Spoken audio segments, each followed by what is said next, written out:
ये देखने जा रहा है कि article related to election in Indian constitution.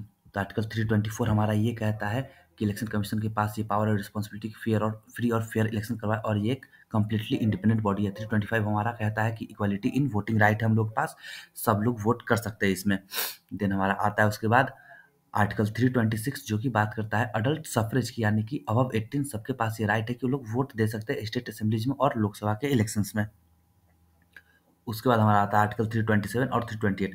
328 हमारा ये कहता है कि स्टेट के पास ये पावर है कि प्रोविजंस ला सकते हैं इलेक्शन रिलेटेड, और 327 ये कहता है कि पार्लियामेंट के पास ये पावर है कि प्रोविजंस ला सकते हैं, लॉज बना सकते हैं related to election in India, और स्टेट स्टेट में ही बना सकता है।